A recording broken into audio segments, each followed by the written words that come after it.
Join the sentences for class 8, 9, 10 তিনটেই basically class 8 থেকে এটা শুরু হয়, তাই আমি প্রিফার করব ক্লাস 8দের জন্য, কারণ এটা খুব তোমার জাস্ট বেসিক লেভেল জয়েনিং। ঠিক আছে, এখানে ডু অ্যাজ ডিরেক্টেড, যেরকমভাবে তোমাদেরকে ডিরেকশন দেওয়া আছে সেই হিসেবে করতে হয়। তো প্রথমটা হচ্ছে দেখো, garbage causes pollution, it may be use to a source of energy. মানে গার্বেজ পলিউশন ঘটায়, তাহলে তোমাকে এটা কি করতে হবে, এটা কি দেখাচ্ছে ইটটা কোনটা, ইটটা হচ্ছে তোমার এই গার্বেজটা। তাহলে ইট যদি গার্বেজ হয় তাহলে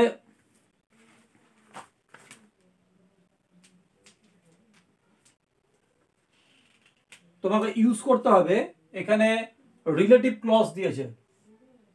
রিলেটিভ ক্লজ বলতে তোমরা যেটা রাখবে হু, হুইচ, দ্যাট, এগুলো রিলেটিভ ক্লজ হিসেবে ইউজ হয়। ঠিক আছে, তাহলে রিলেটিভ ক্লজ এখানে তোমাকে, যেহেতু গার্বেজ একটা বস্তু দিয়েছে, তাই তোমাকে এখানে কিন্তু ইটের পরিবর্তে তোমাকে বসাতে হবে ওইটা, কারণ কি এই গার্বেজটাই হলো কিন্তু ইট। তাহলে কি বসাবে তুমি, ইটের পরিবর্তে হুইচ বসানো যেতে পারে, কিন্তু হুইচটা বসাবে কোথায়, হুইচটা তো গার্বেজকে বসাবে, গার্বেজকে যেন বোঝায় হুইচটা। তুমি যদি পলিউশনে পরে বসিয়ে দিলে তাহলে কিন্তু হবে না। তাহলে কি হবে, গার্বেজ হুইচ, তাহলে গার্বেজ দিলে হুইচ, এরপর হুইচটা বসিয়ে দিলে, which causes pollution.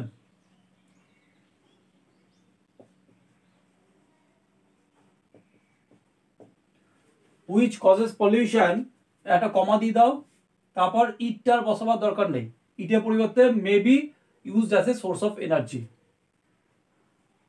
May be used as a source of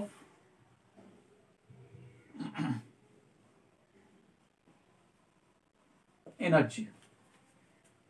এরপর দেখো, it was raining, the children could not go out to play. তাহলে কমপ্লেক্স সেন্টেন্স আছে। কমপ্লেক্স সেন্টেন্স দেখো, জয়নিং কিন্তু যদি ইউজ রিলেটিভ ক্লজ বলছে, ওটাও কিন্তু একটা কমপ্লেক্স সেন্টেন্স হলো। ঠিক আছে, তাহলে তোমার কমপ্লেক্স সেন্টেন্স মানে দুটো সাবজেক্ট দুটো ভার্ব থাকবে। তাহলে এখানে কি হবে, it was raining, the children could not go out to play. মানে দুটোর শর্ত কিন্তু একই। কেন, কারণ বৃষ্টি পড়ছিল, ছেলেরা যেতে পারেনি, এটাই স্বাভাবিক। ঠিক আছে, তাহলে সেক্ষেত্রে আমরা কি ইউজ করতে পারি, সেক্ষেত্রে অ্যাজ ইউজ করতে পারি। তাহলে অ্যাজ it was raining, একটা কমা দিয়ে দাও, the children could not go out to play.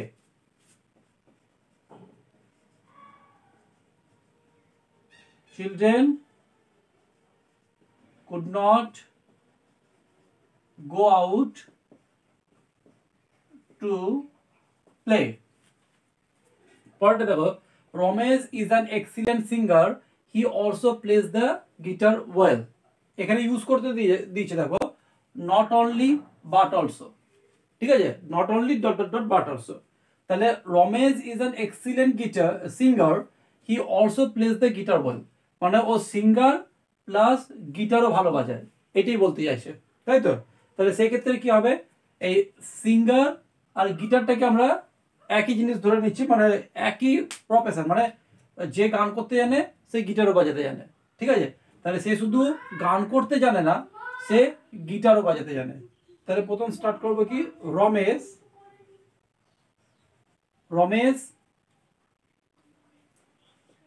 not only is an excellent singer,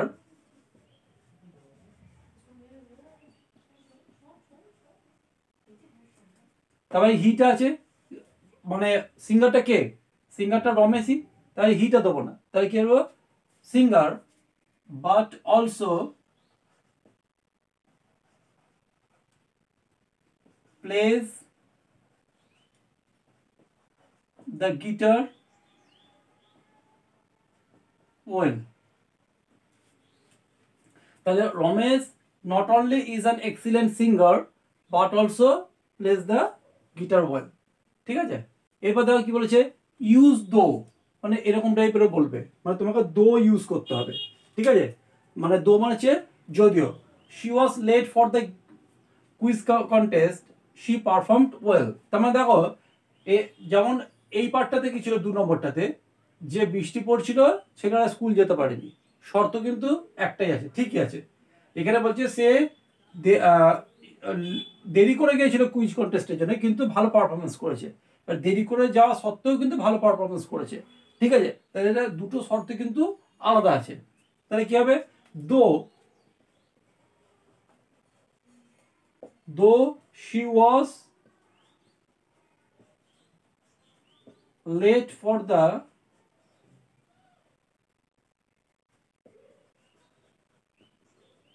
quiz contest, তাহলে যদিও সে কুইজ কন্টেস্টে দেরি হয়েছিল, কমা দাও, she performed well, সে কিন্তু ভালো পারফরমেন্স দেখিয়েছিল। The boy was lazy, he was punished. তার সিঙ্গেল সেন্টেন্স। দেখো সিঙ্গেল সেন্টেন্সের ক্ষেত্রে একটা কথা বলে রাখি, সিঙ্গেল সেন্টেন্স কিন্তু হচ্ছে তোমার এটা কমপ্লেক্সও হতে পারে, কম্পাউন্ড হতে পারে, আবার তুমি সিম্পল সেন্টেন্সও করতে পারো, ঠিক আছে। মানে সিঙ্গেল সেন্টেন্স মানে একটা সেন্টেন্সই থাকবে, তার মধ্যে তুমি যা খুশি করতে পারো। তো এখানে the boy was lazy, he was punished, মানে কেন ছেলেটা শাস্তি পেয়েছে, কারণ সে লেজি ছিল। তাহলে এখানে তুমি অ্যাজ বসাতে পারো, অ্যাজ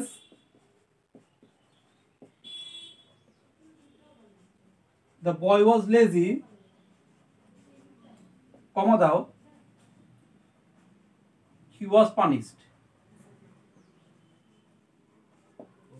ঠিক আছে। নেক্সট দেখো, নেক্সট এটা কি বলছে, he was a famous man, his fame spread throughout the world. এখানে ইউজ করতে বলেছে নমিনাল কম্পাউন্ড। নমিনাল কম্পাউন্ড মানে তোমার ওখানে একটা নাউন থাকবে, ঠিক আছে। মানে নাউন আর তোমার একটা অ্যাডজেক্টিভ, এই দুটোর মোটামুটি কম্বিনেশনে এটা তৈরি হয়। তাহলে he was a famous man, his fame spread through the world. তাহলে হি ওয়াজ এ, দেখো এখানে ওয়ার্ল্ড, সে গোটা পৃথিবীতে বিখ্যাত। তাহলে আমরা একটা কথা বলি না, ওয়ার্ল্ড ফেমাস। ওয়ার্ল্ড ফেমাস কথাটা, তাহলে দেখো ওয়ার্ল্ড ফেমাস কথাটা এখানে জুড়ে গেল, তাহলে এটা নমিনাল কম্পাউন্ড হয়ে যাবে। তাহলে হি ওয়াজ এ ওয়ার্ল্ড, তাহলে হাইপেন দেবে, ফেমাস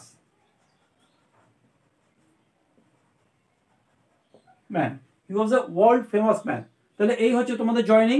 তোমরা এরকমভাবে প্র্যাকটিস করতে থাকলে অবশ্যই এগুলো ধীরে ধীরে শিখে নেবে। তাহলে তোমরা প্র্যাকটিসের মধ্যে থাকো, পরপর ভিডিওগুলো দেখতে থাকো। তাহলে চলো আজকের মতো শেষ করি, গুড বাই।